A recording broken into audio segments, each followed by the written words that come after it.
We can call? Yeah. Oh, I got nothing.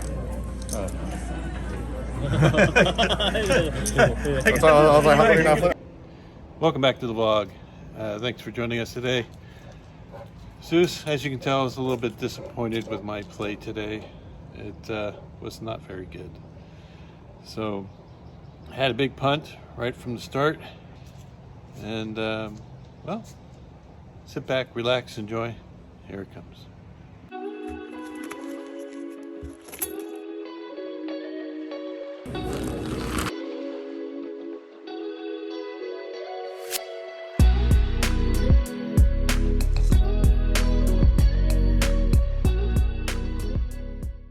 Buying for the game for $500, been playing for about 20-25 minutes before picking up king-queen suited from the middle position. There's one player who limps. I raise to 15. It's folded back around the big blind who puts in the call, and the limper actually folds. So we're going to go heads up to a flop that comes 10-10-8 with 2 diamonds. This is a definite flop that I should be c-betting just to gain information about my opponent's hand and stay the aggressor. But instead I checked it back, and we see a turn card of a 10 of hearts, which really shouldn't change too much, and my opponent now comes out for $25. Here I'm thinking he might be making a move, so I decided to float and call with king, queen high. And we see a river card comes up with 3 hearts, another complete blank, and again he decides to bet, and this time for $75. I think the best move here is to just fold, because I have king high, and he could have any number of hands, pocket pairs, a 10, an 8, even ace high has me beat. So it really isn't a tough decision, but I'm just not believing him. So I decided to put in a raise so I can fold out ace highs. And this is what happened.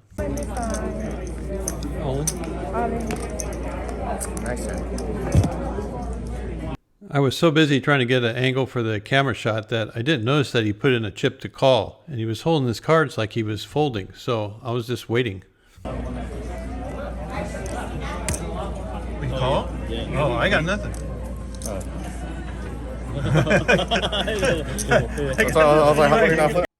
There's a lot I can say about how bad this punch is. You know better. I'm so mad, I'm not even going to talk to you right now. Yeah, that was pretty bad. And I don't blame Zeus for not talking to me.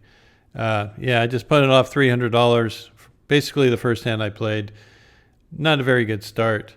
Here I find myself with 2 10s in the small blind. And there was a 10 that was exposed during the deal.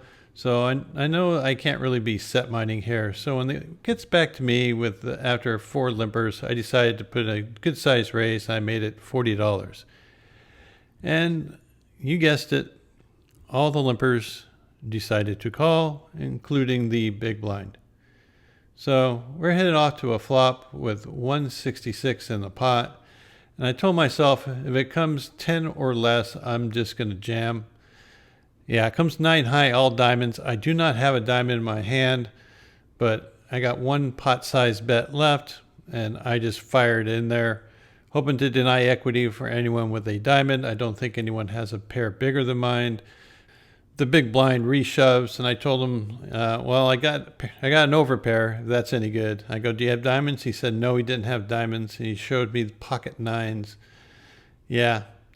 So 2 hands, basically back to back, and I get felted. Well, you know what that means. It's time to pull out some cash and rebuy. Here we go. Bullet number 2. Well, bullet number 2, I've been playing, as you can see by the clock up above, almost 2 hours, just chipping away with a bunch of small pots, and I'm able to get like $160 back. But really, I've been totally card dead, haven't been involved too much, and the action is really starting to pick up. So when I'm in the small blind with 6 deuce of spades, and there was a straddle and a couple callers, I decided, what the hell, I should have a great image by now. Let me go ahead and put in a raise, and I can just steal all these blinds. Because you don't always have to have a good hand, but if you're actually stealing. So I make it 45, and only the straddler, who is a very active player, puts in the call. Everyone else folds out, and I'm thinking, all right, most likely he has 2 big cards, comes small, maybe medium-sized cards. I can put some pressure on him. Flop comes out, ace, 5, queen with 2 spades. So we flop a flush draw. We got a backdoor straight flush draw. Well, an ace and a face, it should be pretty good for my range. So I decided to continue just like I have, say a hand like ace king, ace queen, and lead out for $45. He puts in a very small raise to 95. And this is where my wheels start to spin. I think that he would be doing this with a hand like a weak ace. I don't think he's doing it with 2 pair or better. He might be doing it with a queen high flush draw, with a pair and a flush draw. But I decided I'm going to just try to fold out all his aces and all his weaker hands. If he happens to have queen blank of spades, I'm just totally screwed. I looked at the solver. Solver says you shouldn't be playing 6 deuce in the first place. But I jam. He snap folds ace jack. And since he's a friend of mine, I decided to show him that I made the move. Well, I'm slowly digging my way out of the hole, and I find 2 jacks in the low jack. I open up for 15. It's folded around to the small blind who puts in the call, and so does the big blind. The big blind has been super active and been basically throwing chips away. First player checks. Big blind now hesitates and then leads for $25. I seen him bet a pair of 8s like this in this spot, like it's pocket aces. So I'm going to put in the call, and then the small blind calls. Has me a little concerned. He could have something like an open end straight, maybe a 9. He checks again, and now the very loose, aggressive player puts in a bet for 100. I really don't like this bet. I think maybe the player in the small blind is trapping, but I'm pretty sure I got the guy betting beat.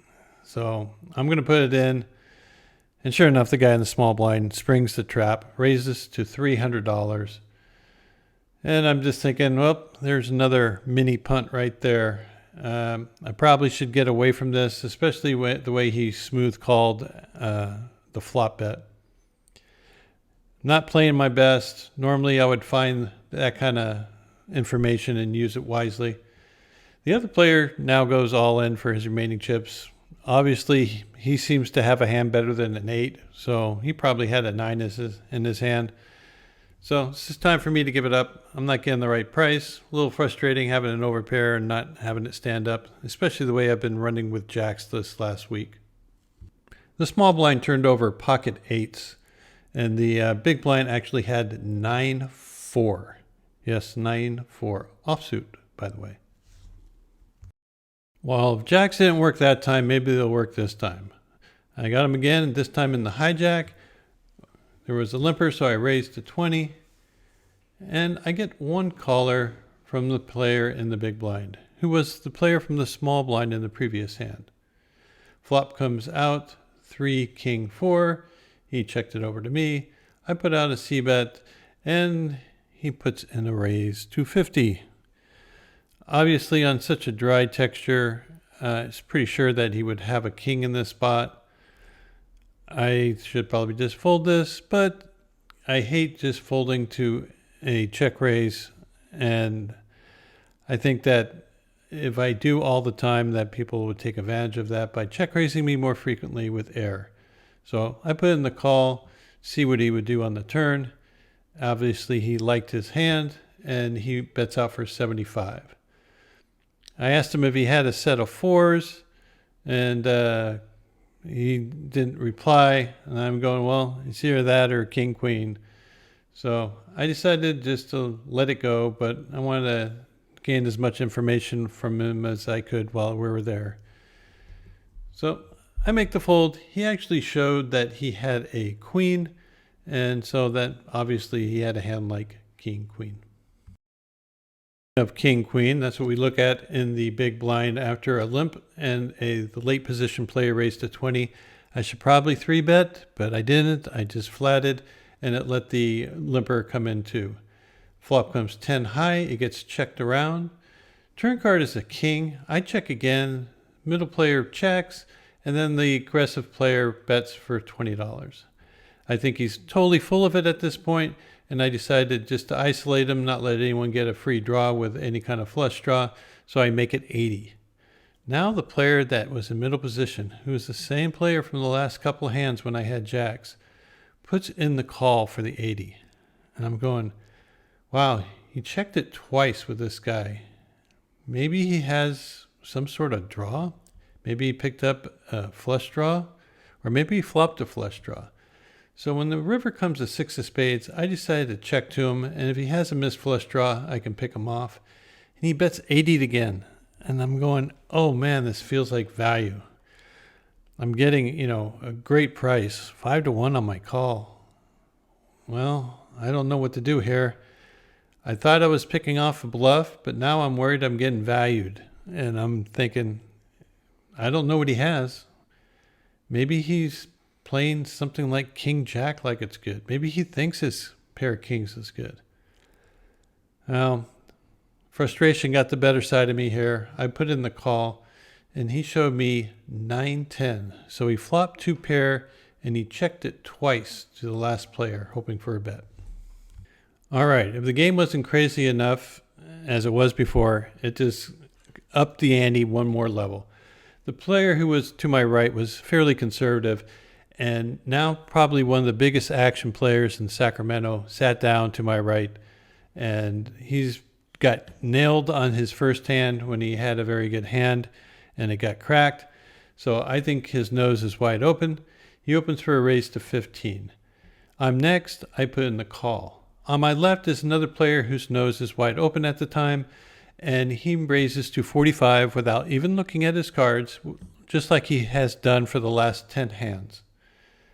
It's folded back around to the player who opened for 15, and he starts to eyeball my stack and look at his stack, and I'm thinking that he wants to isolate me to get to the player who hasn't looked at his cards.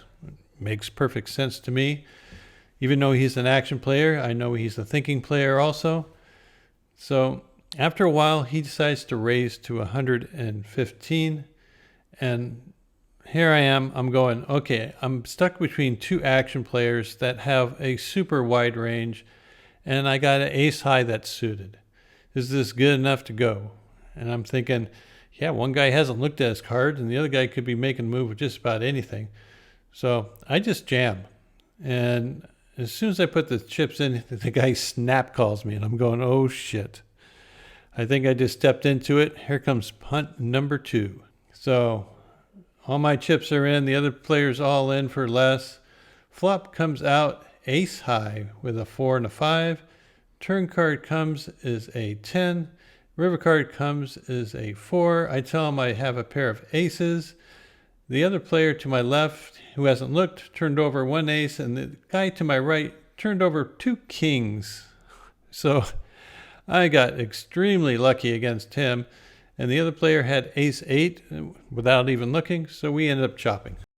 The very next hand, I looked down at ace king from under the gun, opened for a raise to 15, and yes, you guessed it, we get a bunch of callers for the 15 until it gets to the big blind, who was the player from the last hand that had pocket kings, and he shoves all in for $131. This gives me a perfect opportunity to reshove, so I jam all in also. Now, most of the other players, 3 out of 4 of them, only have $200 or so in their stack. There's one player in the middle who has me covered at this point. Player to my left, who is the one who's been playing every hand and some of them blind, yeah, he's going to put in his chips, and then we're going to get a fold from the player in middle position who has me covered. So most of this hand's going to cost me is a couple $100. After a very long tank, the player at the end of the table decides to go with his hand and shoves all in. Player on the button, who has a little over $200, decides to be wise and get out of the way. And we're going to go to see a flop. Everyone's all in. We get a flop of king 10-7, which is great. Turns a 9. River is a deuce. Player next to me shows ace king. I show ace king. Everyone else mucks their hand. So I get the side pot, and we split the main. So we're happy about that. We're slowly climbing our way back towards even. Well, the action player at the other end of the table opens up for 20. I look down at 2 aces in the cutoff. So this is my opportunity to get even. I make it 60. It's folded back around, and he quickly puts in the call. And we're headed to a flop of 7-8-8 with 2 diamonds. I do not have the ace of diamonds, which is a concern because he could have some sort of ace-high flush draw. He bets out for 60. But when he does, he gives me a little tell that I picked up on that he is extremely weak. So I'm guessing he has a hand like King Queen, King Jack, any 2 face cards, and is just trying to blow me off a low flop. So my plan is just to call. Turn card comes is a 7, puts 2 pair on the board. This time he leads out for 100. He knows maybe he has something like ace jack and thinks ace high is good. Of course, I'm not going to put in a raise here. I want him to bluff if he doesn't have anything, which he has been doing a lot this session. So after a little bit of thought, I make the call, and we're going to go off to see a river. And this has got to be one of the strangest actions I've ever seen. The river card comes as a 9 of hearts, and he just goes into the tank. And I mean, he was there for a good 3 minutes before he finally checked. So I just make a bet. He instant mucks. It was just like he was totally surrendered. He couldn't decide whether to try to bluff or not. All right, I'm almost back to even. It's folded to me, and I got ace-8 in the hijack. I opened for a raise to 15. The player behind me calls, the button calls, and so does the player in the big blind, who is the one who's been giving me problems all day long. Flop comes 8-7-6 with 2 spades. First player checks. I decided to check just because this is a very wet board, and it really shouldn't hit my range, even though it hit my hand. Turn card comes is a 8 of hearts, which is great. First player checks. I decided to bet small for 25. Button puts in the call, and now the player in the big blind, who is known to slow play and check raise when he has a very big hand, puts in a check raise to $80. And I'm just thinking, this guy flopped a straight on me. The way he checked the hand this time was very similar to the way he did it when he had pocket 8s and the flop came 9-9-8. So I'm just going to put in the call. I know there's 2 flush draws out there and multiple straight draws, but I am not going to bloat the pot here. I'm going to just pray for a very clean card on the river, like an ace of clubs, because it won't make the flushes and you won't see it coming. River card comes is the ace of clubs. Can you believe it? Oh my God, this is perfect. I've been waiting all day for this to happen. I'm expecting my opponent to bet somewhere between half and 3/4 pot. He decides on $120, which is half pot. And I'm thinking, all right, he's a good player. He watches the vlog. He knows I'm not going to get out of line too much on river raises.